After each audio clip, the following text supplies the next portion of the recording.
I said 9 words in German in a gold-trimmed dining room on Chicago's near North Side, and the whole place went quiet. The piano slipped the kitchen hiss, softened like steam, remembering how to hold its breath. Entschuldigen Sie. Sie hat eine schwere Meeresfrüchteallergie. Excuse me. She has a severe seafood allergy. The elderly guest's shoulders fell with relief, and for half a second, I forgot I was the only black server on that floor, tux pinned at the sleeve's nameplate that never got near the VIP room. Then I felt the gaze, the kind that weighs you like a fruit at the market, and I looked up to see a woman in a simple black dress watching me like I'd just revealed a card she'd been waiting to see. I didn't know her yet, only that her quiet looked expensive, that she ate alone the way people do when they're studying the room. My boss knew her type, or thought he did. Carter Mr. Halford said the smile that wasn't a smile back to your section. VIPs are not your concern, and don't improvise languages on my floor. I wasn't trying to improvise anything. I was trying to keep a stranger out of the ER, but in places like ours, the rules are less about safety and more about who gets to be seen. The guest squeezed my wrist, pressed a folded bill into my palm, whispered, "Danke," and I slid back into the service lane, where a person can disappear if he keeps his tray straight and his teeth together. You learn to swallow a lot in a business like this. My mother used to rub ointment into her wrists after housekeeping shifts and say, "Malik, you can't win every fight in the moment. Stack your wins like pennies." So I stacked. I polished glasses already. Clear, reset tables. Already perfect, nodded through lectures about posture delivered by a man who had never lifted a bus tub in his life. Funny thing is, and folks assumed my German came from some prep school I couldn't afford to tour. Truth is, I learned it at the public library, under a flickering light. Before my dish shift, sound-by-sound flashcards that smelled like cardboard. And hope. Then I picked up Spanish because Chicago is Chicago, and enough Japanese to be useful, because a kind regular handed me her old phrasebook on a bus and said, "Kid, treat this like a lottery ticket." I didn't treat it like luck. I treated it like rent. I read wine atlases with my mouth shut. Etiquette books that said, "Never let the guest see you think." Which is cute until the guest needs you to think out loud. A week later, the woman in black came back. Same corner table, no entourage, that same scout energy. Halford sharpened his smile and his punishments, Carter. Polish those again. Carter, candles are crooked. Carter, arrive early if you plan to grow here. The kind of notes that sound like coaching, but feel like a leash. Then, one Thursday, a Japanese couple stood at the host stand with the menu confusion every allergy family knows, and before my better judgment could catch my feet, I was there with the words. They needed konjaku is fine, no shrimp, no shellfish, and you could see the knot in their necks loosen. The husband bow. The wife breathe. Halford arrived like a hawk's shadow. "Carter, I've asked you to stay in your section. I said they were trying to explain an allergy." He stepped closer. Voice soft like a threat. "We hired you to carry plates, not showcase party tricks, perform on your break." The couple stared at the floor. I counted to 5 and tucked another penny. And in that space between 5 and 6, something settled in me. Not heat, not fury, just decision. After closed sidewalks still wet from the hoses, I found the woman in black waiting at the corner, like she'd been standing there for years. "You speak German." "And Japanese," she said. Not a question. "And Spanish." I told her enough French to get laughed at politely. She laughed for real and introduced herself. Vivian Pierce Pierce. Capital, the kind of name that buys buildings without moving her voice above a dinner tone. She didn't brag, she just said what she does. I buy poorly.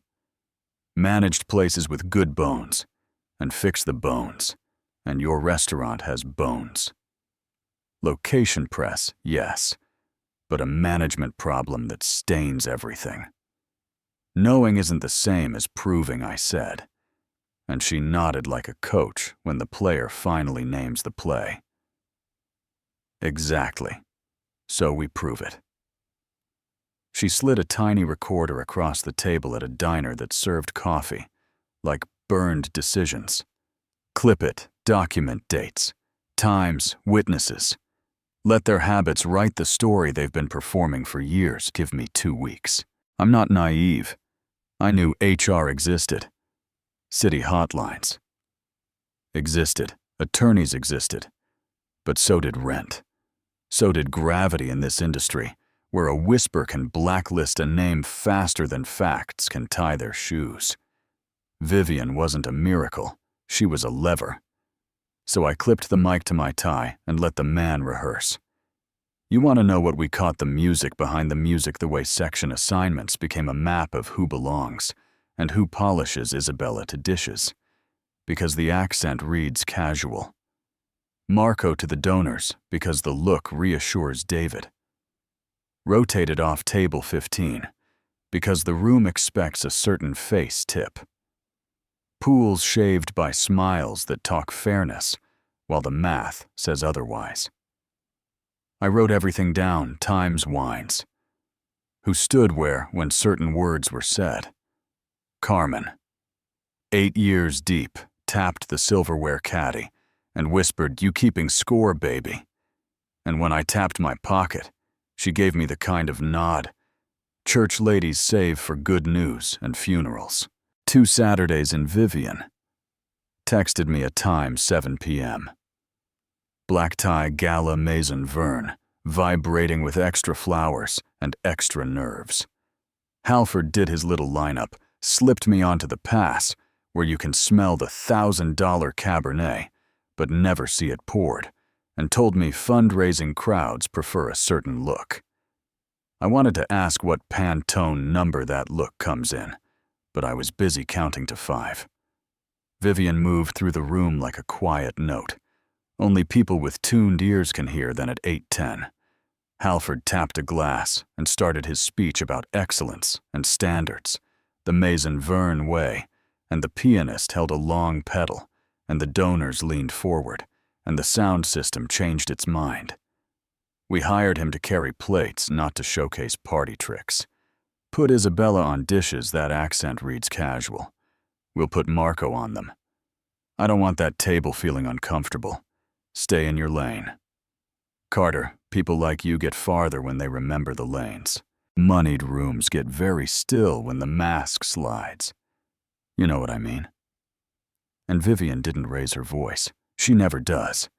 She stepped up with papers and dates and said, "I represent Pierce Capital. As of this afternoon, we hold controlling rights through the parent company. Management changes.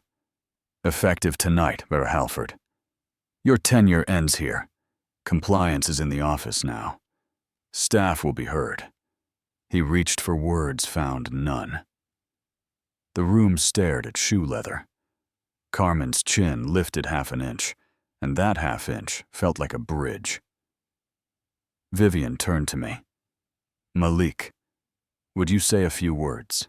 It is strange to speak in a room that has always pretended not to hear you. Your voice echoes different, but I said what needed saying. Welcome to the new Maison Verne. We will serve world-class food with world-class respect. We will answer your questions in whatever language keeps you safe. English, Spanish, German, Japanese. And if we don't know it yet, we'll learn." No one laughed at the French joke they just breathed, and the applause was warm instead of loud. Which is better. Believe me, justice didn't arrive with fireworks. It arrived with forms. Over the next week, compliance interviewed behind closed doors. Grievances became statements. Patterns became charts. I learned I wasn't the only one keeping a ledger. David had dates. Isabella had audio. Carmen had a memory, like a tape deck, and a spine, like a lighthouse. Halford's allies evaporated the way allies do when they feel the tide change at their ankles. And for once, I slept all the way through. 6 months later, the restaurant didn't look new, so much as it felt honest. Promotions posted with criteria stations, rotated on a schedule that respected Sundays, and bad knees. Carmen's badge read, Dining Room Captain, and no one could imagine any other name there. Isabella ran the Italian wine program and used every dish she'd ever scrubbed to pick bottles that sang. David set up an exchange with a Tokyo friend and brought home a miso that made our chef curse in 3 languages. I still polished glassware if you want a place to run. You do the work you assign, but the first morning I put on a suit with my own name stitched inside. Yeah, that happened, and I thought of my mother's pennies, how long it took to stack them, how secretly they buy keys. One afternoon, a letter reached my desk in careful German script. The first guest, the grandmother with the allergy, saying, I reminded her that kindness is a language. I put it on the staff corkboard next to the schedule, because schedules tell you where to be, and thank yous tell you why you're there. Then the city called about an international dinner. We need someone who knows how to make a table where people who don't like each other can still eat together. And I laughed. That's most nights, sir. We took the contract. And maybe it sounds dramatic, but you'd be surprised what a bowl of soup can do at the right moment. Did it end tidy? Not really. I hear things about Halford trying to rebuild in the suburbs. Some say he's angry. Some say he's sorry. I don't know which is true. I do know the gala audio made the rounds, and sometimes a stranger stops me to say we watched that at my job, and then we changed something small. Maybe that's how the world moves. Not earthquake. Big furniture. Small until the room finally fits people instead of power. I'll leave you with the quiet right before a choice, the way a room holds its breath when someone says the sentence that changes everything. If you've ever been told to stay in your lane, to dial it down, to remember where the lanes are, tell me your story.